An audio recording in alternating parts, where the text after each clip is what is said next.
भगवान जब सुंदर रमणीक जगह देखी तो कन्हैया से रुका नहीं गया।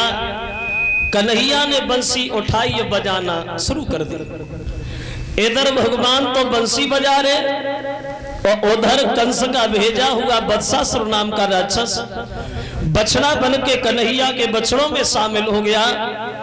लेकिन बछड़ा बने हुए राक्षस को पहचाना और खेल खेल में उसका काम तमाम कर दिया।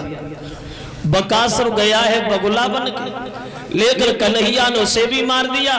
बोले तुम भेजते रहो, कितने भेजोगे? तुम भेजो, हम मारने के लिए तैयार है। कंस भेजने में लगा, कन्हैया मारने में लगे। भेजो। कलश वाली कन्याएं खड़ी हो जाइए। ये 200 रुपये आए हैं गिरजा देवी धर्म पत्नी सुरेंद्र बाबा जी उनकी तरफ से, और 100 रुपया अक्षय कुमार ये रसेमर के रहने वाले हैं, और 101 रुपया पवन सक्सेना जी ये भूड नगरिया के रहने वाले हैं, और 101 रुपया राजीव कुमार पप्पू बस वाले भूड नगरिया, और 100 रुपया मीनू कुमारी ये गोपालपुर की रहने वाली हैं, और 100 रुपया ओमकार सिंह ये केल्ठा अलीगंज के रहने वाले हैं। 500 रुपये भिजवा रहे श्रीमान भानु प्रताप सिंह ये राजा बाग मैनपुरी, और 200 रुपया अखिलेश यादव भूड नगरिया, और 100 रुपया बिंद्रेश सिंह यादव ये भूड नगरिया के रहने वाले। अब कंस बड़ा दुखी है, कचहरी में बैठा है, चेहरा बड़ा उदास है, सुस्त बैठा है। अकस्मात देवर्षि नारद कंस की कचहरी में प्रवेश करेंगे। जो नारद को कंस ने देखा, बाबा जी बैठे, तो नारद पूछने लगे कंस एक बात बताओ। क्या भाई उस दिन आए थे तब थोड़े परेशान थे, अब ज्यादा परेशान दिख रहे हो। अरे कोई बीमारी है तो दवा करा, बढ़िया बढ़िया वैद है, नहीं तो मर जाओ। और किसी दुश्मन का अगर भय तुम्हें सता रहा है तो तुम्हारे पास तो बड़े बड़े बहादुर, किसी को भेज दो, मरवा दो। कंस कहने लगा बाबा जी भय क्या सता रहा, एक बात कहना चाहता हूँ। क्या? ज्योतिषियों का कहना था कि हमारी बहन के गर्भ से जो 8वां लड़का होगा वो हमारा काल होगा, लेकिन देखो लड़का नहीं हुआ, लड़की हुई। और जब मैंने उसे मारना चाहा तो लड़की हाथ से छूट गई, हमारे छाती पे सांप रेंगा गई, और ये कह गई कि तेरा काल गोकुल में पल रहा है। अब नंद नाम का जो अहीर है जिसने गोकुल को छोड़ करके वृंदावन आबाद कर दिया, उसी के घर में 2 लड़का है, कृष्ण और बलराम, वही हमारे काल और वही हमें चिंता खाई जा रही है। तो नारद बोले इसमें चिंता वाली बात क्या है कंस, तुम्हारे पास तो बड़े बड़े बहादुर, किसी को भेजो मरवा। कंस बोला बाबा कैसे बताऊं, पूतना सत्तासुर तृणावर तघासुर बकासुर बत्सासुर सब चले गए, कोई आज तक लौट के नहीं आया, और किसी ने आके हमें यह भी नहीं बताया वो कृष्ण गोरा है कि काला है। अब चिंता वाली बात ये नारद जी चले कहां गए सब के सब। तो नारद जी बोले कंस सुनो, अगर हम तुम्हें उपाय बताएं उस पे अगर तुम चलो तो ये दोनों मानने नहीं पड़ेंगे, खुद ही मर जाए। तो कंस ने उत्तर दिया बाबा जी बताओ ना, कब बताओगे, जब मर जाएंगे तब। बोले तुम्हें कौन मार सकता है? कंस सुनो, तुम तो जानते हो यमुना नदी जो है, हाँ वहां काली दे है, कालिया नाग भी रहता है, पानी विषैला है, हाँ कमल के फूल भी वही है। तो तुम देर क्यों कर रहे हो? अरे कमल के फूल मंगवा लो, वे दोनों मानने नहीं पड़ेंगे, खुद ही मर जाएंगे। कंस बोला बाबा जी पूरी बात हमारी समझ में नहीं आई। कैसे आई? सुनो, वो इतने बड़े शैतान है जो किसी की बात नहीं मानते, और जब वे फूल तोड़ने जाएंगे तो नारद जी बोले कंस सुनो कि वो फूल तोड़े वे जाना ही काल के गाल में जाना है।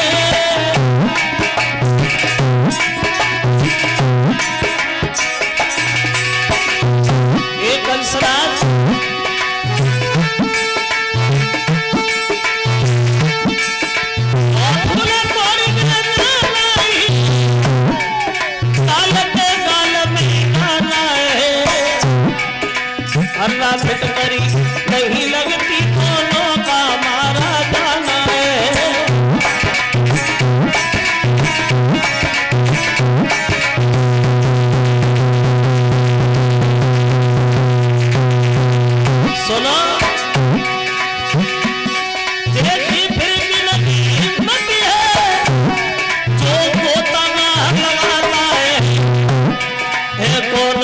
वृंदावन में जो अपने प्राण गवाता है।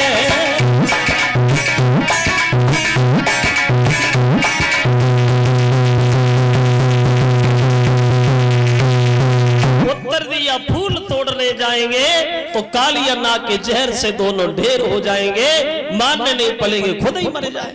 और कमल के फूल न भिजवाए जाए तो इसी बात के बदले में तो सब यादवों को पकड़ना, अपनी मथुरा की जेल में डालना, जब इच्छा हो तब निकाल के मार देना। कौन सी बात है ये, कहो कैसी रही। कंस खुशी के मारे गद्दी से उछल पड़ा, बाबा आज तुमने मन की बात कही है, अगर जब बात तुम हमें पहले कहीं बता देते तो हमें इतनी चिंता काहे को करते, हमारी चिंता कब की मिट गई होती। नारद तो नारद बोले, हाँ भैया हम तो दिन रात यही प्रार्थना करते कि तुम्हारी चिंता जल्दी मिटे, लेकिन क्या करें बड़ा देर हो रही है। उठे और चले गए। अब कंस इधर खबर भेज देता है वृंदावन, वृंदावन के बसने वाले बाबा नंद, हमें कमल के फूलों की आवश्यकता है, कमल के फूल भिजवा। अगर फूल नहीं भिजवाओगे तो तुम सब यादवों को पकड़ करके अपनी जेल में डालेंगे, आगे जो कार्रवाई होगी वो हमारे ऊपर है। नंद बाबा ने जब ये खबर सुनी है तो आंगन में बैठ करके रोने लगे, सोचने लगे परमात्मा गोकुल छोड़े आए, वृंदावन बस गए, लेकिन कंस ने पीछा नहीं छोड़ा। मौत दोनों ही तरफ है, एक तरफ कुआं है तो दूसरी तरफ खाई है। फूल लेने कोई जाता है तो भी मरता है और नहीं जाता है तो जेल बता रहा है, मौत दोनों ही तरफ है। तो इस बात की चिंता में नंद के घर में भोजन ही नहीं बना, और जब भोजन नहीं बना शाम को कन्हैया खेलते हुए घर पे गए तो देखा कि नंद बाबा यशोदा आंगन में बैठे रो रहे। तो मैया को रोता हुआ देखा तो कन्हैया बोले, मैया रो रही, क्यों रोई, क्या हुआ। मैं हर चीज बर्दाश्त कर सकता हूं मैया, लेकिन तेरी आंखों के आंसू कभी नहीं देख सकता। कौन है वो मां जिसने उस पहलवान को जन्म दिया है, और कौन है वो कमीना जिसने तुझे रुलाने के बाद अपनी मौत को दावत दी है। सिर्फ एक बार उसका नाम बता दे मैया, हम उसे दुनिया से ऐसे उठा देंगे कभी पैदा ही ना हुआ हो। के रोई मां, बोलो। और कन्हैया बोले, मैया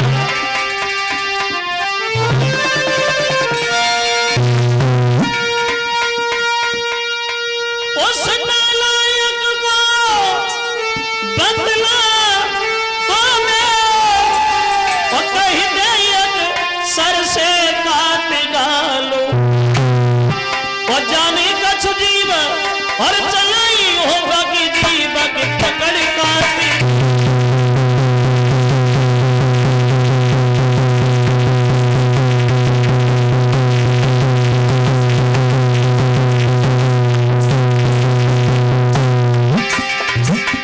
बोलो, कौन है वो कमीना जिसने तुझे लाने की कोशिश की है?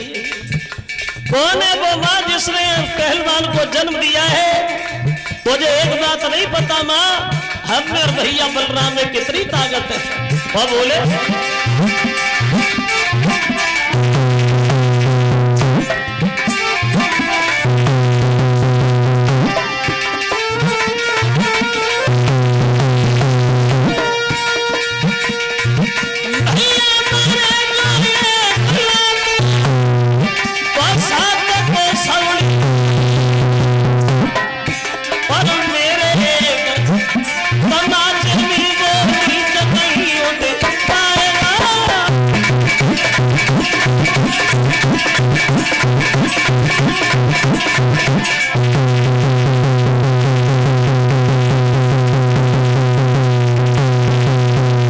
एक बार उसका नाम बता दे मैया, कौन है वो कमीना जिसने तुझे लाने की कोशिश की है? हम उसे दुनिया से ऐसे उठाएंगे कभी पैदा ही ना हुआ। पूरी कहानी बताइए श्याम, सुनो।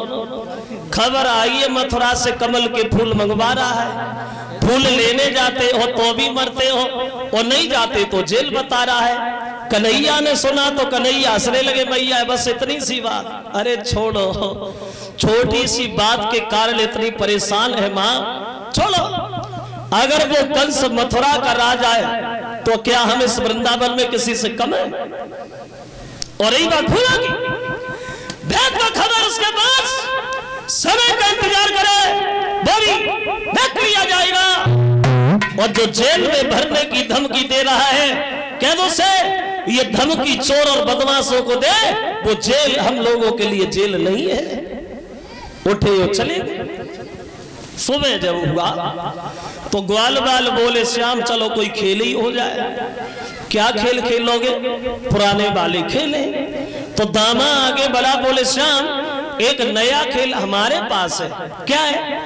बोले हमारी माँ ने हमें गेंद बनाई है, खेलने को दी, चलो आज हम लोग गेंद खेलेंगे, वो भी काली देह पे। बोले चलो। अब सब ग्वाल बाल काली देह की तरफ चले हैं। तो दामा धीरे धीरे कुछ गुनगुनाने लगा, गाने लगा और गाता हुआ आगे बढ़ा।